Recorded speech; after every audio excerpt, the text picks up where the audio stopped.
Shalom sahabat Lexio Divina yang dikasihi Tuhan Yesus Kristus. Seri kita minggu ini berjudul Hidup yang berakar di dalam Injil. Dan renungan kita akan berasal dari beberapa ayat di dalam surat Rasul Paulus kepada jemaat di Galatia.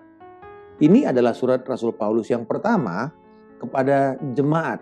Dan ia memaparkan akan Injil yang ia terima langsung dari Tuhan Yesus Kristus sendiri. Bagaimana kita hidup di dalam terang Injil, yaitu kabar baik tentang Yesus Kristus yang telah mati dan bangkit kembali. Bagaimana kita bisa menyelaraskan hidup kita terhadap kebenaran Injil yang telah kita terima. Episode ini berjudul, Awas Virus Kemunafikan. Di dalam Galatia 2 ayat 12-14, Paulus menegur Rasul Petrus, atau di dalam surat ini dikatakan Kefas, yang datang ke Antiokhia, tetapi kemudian dia makan sehidangan dengan orang yang percaya yang bukan dari orang Yahudi. Tetapi kemudian ada orang-orang dari kalangan Yakobus, yaitu Rasul Yakobus yang datang dari Yerusalem, yang berkunjung ke Antiokhia. Tiba-tiba Petrus itu mendadak menjauhi saudara yang bukan Yahudi itu. Dan oleh Paulus inilah yang disebut kemunafikan Petrus. Dan kemunafikan ini bahkan menyeret orang-orang lain di dalam jemaat itu. Bahkan pemimpin seperti Barnabas pun terseret oleh kemunafikannya. Kemunafikan pada masa abad pertama sebenarnya berasal dari acting drama. Yaitu drama monolog di mana seorang aktor drama itu memakai topeng yang memerankan karakter tertentu. Dia memakai topeng karakter gembira, atau dia memakai topeng karakter sedih pada waktu dia memerankan dialognya. Tetapi oleh Paulus, kemunafikan justru adalah ancaman mereka yang mau hidupnya itu lurus sesuai dengan kebenaran Injil. Apakah kemunafikan menurut konsep Alkitab? Yaitu seseorang yang dapat menegaskan sesuatu itu benar menurut firman Tuhan, namun dengan sengaja hidup dengan cara menutupinya dan membuatnya tampak seperti kita tidak percaya bahwa hal itu benar. Jadi ini semacam pengkhianatan terhadap kebenaran. Sama halnya seperti seorang suami yang melepas cincin kawinnya agar dia bisa berperan kembali sebagai pria lajang dan bersenang-senang dengan perempuan lain yang bukan istrinya. Ini adalah tindakan ketidakjujuran terhadap pernikahannya atau ketidaksetiaan terhadap janji nikahnya. Apakah sumber dari kemunafikan? Ada kondisi-kondisi tertentu yang dapat membuat seseorang itu berlaku munafik. Dalam kasus Petrus misalnya, itu karena takut, karena cemas. Apa kata pemimpin dari pusat? Ketika dia melihat Petrus itu hidup dengan atau makan semeja dengan orang-orang yang bukan Yahudi. Tentu takut reputasinya rusak. Yang lain berlaku munafik karena tekanan teman-teman sepergaulan atau tekanan sosial. Sehingga dia menyangkali kebenaran itu dan hidup seolah-olah dia tidak percaya akan kebenaran tersebut. Jadi betapa bahayanya kemunafikan itu. Terutama yang paling buruk adalah kemunafikan agama. Karena biasanya inilah yang paling terakhir kita berpikir itu bisa dilakukan oleh seseorang yang sangat saleh. Bahkan mungkin pemimpin agama, pemuka agama, pelayan Injil, pendeta. Dan kalau ini terjadi biasanya akan sangat sulit untuk dilupakan oleh orang. Kalau orang itu cukup terkenal, daya rusaknya pun besar. Itulah sebabnya di saat-saat seperti zaman digital ini, orang mengatakan jejak digital itu mengerikan. Karena seringkali apa yang terjadi, walaupun sudah lama, tetapi itu tidak mudah dilupakan bila yang melakukan itu adalah seorang pemuka agama. Petrus, seorang pemuka agama, harus ditegur secara terbuka oleh Paulus. Karena kemunafikannya di dalam ayat 11. Kemunafikan bukan hanya berbahaya bagi si pelaku, tetapi juga kepada orang lain. Kemunafikan ini seperti ibarat virus COVID-19, sahabat sekalian. Kenapa? Karena ibarat virus dia memerlukan kontak dengan manusia supaya dia bisa tersebar dan kemudian menginfeksi orang lain. Dan hal yang sama, kemunafikan itu memerlukan kontak dengan manusia lainnya. Dan kemudian dia mulai menyebar, menginfeksi orang-orang yang bersama-sama dengan dia.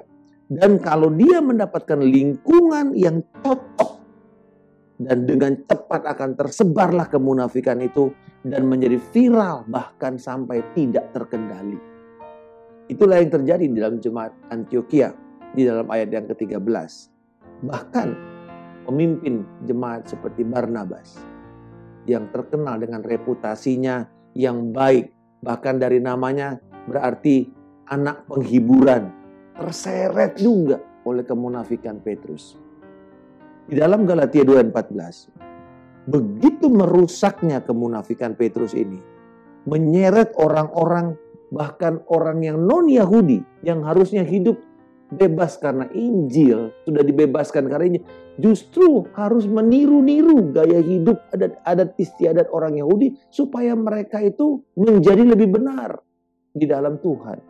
Ayat 14, Paulus mengatakan, tetapi waktu kulihat bahwa kelakuan mereka itu tidak sesuai dengan kebenaran Injil, aku berkata kepada Kefas di hadapan mereka semua, jika engkau seorang Yahudi, hidup secara kafir dan bukan secara Yahudi, bagaimanakah engkau dapat memaksa saudara-saudara yang tidak bersunat untuk hidup secara Yahudi? Nah, itulah kemunafikan Petrus. Dia hidup seperti gaya orang hidup kafir, tapi kemudian memaksa orang untuk hidup seperti orang Yahudi. Frasa kelakuan yang tidak sesuai di dalam terjemahan bahasa Indonesia adalah diterjemahkan dari kata ortopadeo. Dan kata ortopadeo ini kita dapat kata ortopedik, yaitu orang yang berjalan lurus, yang tidak pincang. Dan lurus sesuai dengan garis yang dibuat. Keluar dari garis itu ibarat pelari yang menginjak garis batas dari lajur berlarinya dia, maka dia langsung akan terdiskualifikasi. Kita harus hidup sesuai dengan kelakuan kita yang selaras dan tinggal di dalam kebenaran Injil. Nah, bagaimana kita melakukannya? Pertama, tatapan lurus ke depan, bukan ke bawah. Kalau kita mau berjalan lurus di dalam lajur, jangan lihat ke bawah. Dalam konteks ini, seringkali kita berpikir untuk jatuh ke dalam kemunafikan.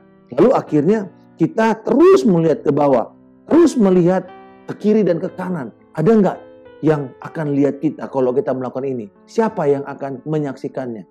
Padahal harusnya kita lurus, pandangan kita hanya tertuju kepada Yesus. Karena dia yang pasti melihat kita dan dia juga yang akan menghakimi semua perilaku kita. Baik yang tidak kelihatan maupun yang kelihatan oleh banyak orang. Fokus kita hanya ke depan. Tujukan mata kita hanya kepada Yesus Kristus saja. Yang kedua, bentangkan tangan Anda. Biasanya kalau cara orang berjalan ya, supaya dia seimbang, takut jatuh, dia akan merentangkan tangannya. Dan ini memperlihatkan kepada kita bagaimana orang bisa balance. Ini adalah cara kita untuk menghindari kejatuhan kita dari kemunafikan. Yaitu apa? Merentangkan tangan Anda dan meminta pertolongan dari saudara-saudara seiman. Hiduplah di dalam pertanggungjawaban, accountability. Ada orang yang bisa kita izinkan berbicara kepada kita, bahkan menegur kita dikala itu tidak benar dalam hidup kita. Jangan hanya mencari teman yang hanya ingin sesuatu dari kita. Tetapi ketika kita harus ditegur, tidak ada orang yang berani menegur kita. Yang ketiga, yaitu percaya bahwa kita ini tetap di jalan lurus. Bila kita berjalan di dalam balok ya, balok kecil, lalu kita fokus kepada sempitnya balok itu atau kecilnya balok itu, maka kita pasti akan jatuh. Tetapi kalau kita yakin bahwa balok yang kita lewati itu cukup besar menampung kita, untuk menahan kita, maka sebenarnya kita tidak akan jatuh.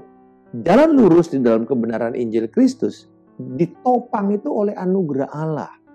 Itulah yang membuat kita bisa berjalan dengan leluasa di dalam jalan yang kelihatannya menurut banyak orang itu sulit dan sempit. Sempitlah jalan menuju kepada kehidupan. Tetapi sebenarnya kalau kita sudah ada di sana, di dalam kehidupan Kristus, di dalam kebenaran Injil, justru sebenarnya itu adalah jalan yang cukup lebar untuk bertahan dan tidak akan jatuh. Kenapa? Ada anugerah Tuhan.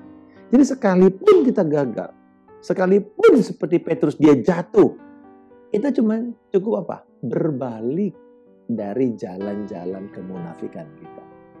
Dan kemudian kembali kepada kebenaran Injil. Bertobat saja. Rubah cara berpikir kita yang kemudian menuntun kepada perubahan perilaku kita. Dan kita melihat bagaimana Rasul Petrus di dalam surat 1 dan 2 Petrus memperlihatkan sekali bagaimana perubahan hidupnya. Dan itu sesuatu yang saya yakini terjadi karena dia keluar, meninggalkan jalan-jalan kemunafikan itu. Nah, seperti yang dikatakan oleh reformator Martin Luther, kekudusan bawaan kita tidaklah cukup. Oleh karena itu, Kristus adalah seluruh kekudusan kita. Saat kekudusan yang melekat dalam hidup kita ini tidak lagi cukup, Kristus ada mencukupkan. Christ is enough for me. Kristus cukup bagi kita. Bapa di surga, aku bersyukur Engkau mengingatkanku bahaya virus kemunafikan agama. Tolonglah aku senantiasa menunjukkan pandanganku pada Kristus, berjalan bersama saudara-saudara seimanku, dan meletakkan kepercayaanku sepenuhnya hanya dalam Kristus yang adalah kecukupanku. Dalam nama Tuhan Yesus Kristus, aku telah berdoa dan mengucap syukur. Haleluya. Amin. Salam kemenangan. Saya Pendeta Markus Simanjuntak.